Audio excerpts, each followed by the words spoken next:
এটা হচ্ছে বড়দের একটা মেজারমেন্ট আপনার কাছে হোয়াটসঅ্যাপে বলেছিলাম, আমি পাইনি।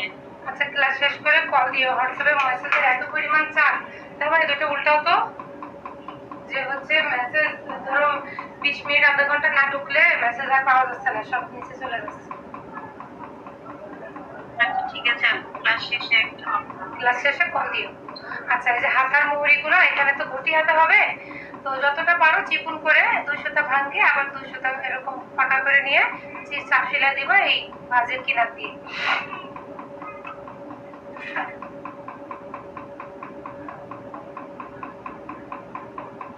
সেলাইটা যেন একই লেভেলের হয়, ভাঁজটাও যেন একই লেভেলের হয়, সেলাইটাও যেন একই লেভেলের হয়, আপ ডাউন যেন না হয়।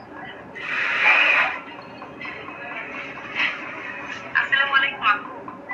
ওয়ালাইকুম আসসালাম। আপু আজকে আমি ফার্স্ট জয়েন করলাম, আগের ক্লাস সব রেকর্ড থাকছে তাই না? জি আপু, আমাদের গত ক্লাসগুলো সব রেকর্ড আছে। গ্রুপে যুক্ত না হয়ে থাকলে ক্লাস শেষে আমার সাথে যোগাযোগ করবেন আমার হোয়াটসঅ্যাপে। গ্রুপে অ্যাড আছে, তাহলে তো ইনশাআল্লাহ গ্রুপ থেকে দেখতে পারবেন, সমস্যা নাই। যদি তারপরেও কোনো প্রশ্ন থাকে।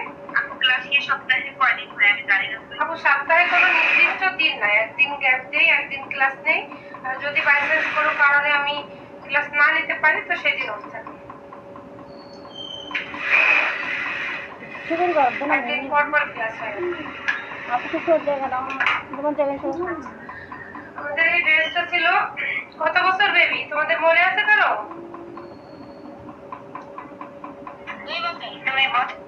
2 বছর বেবি।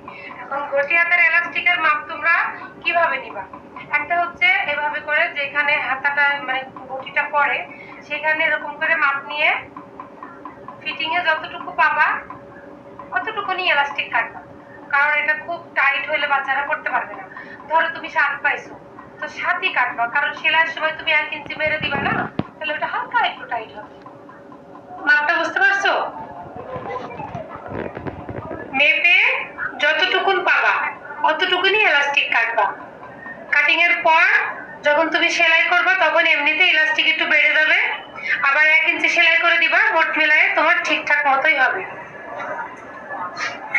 এখন আমি যেহেতু ফ্রি সাইজে করি তো আমি হচ্ছে অনুমান করে, বুঝছো, ধরো 6 ইঞ্চি নিয়েছি আমি এখানে, এই 6 ইঞ্চি নিয়ে যখন করবো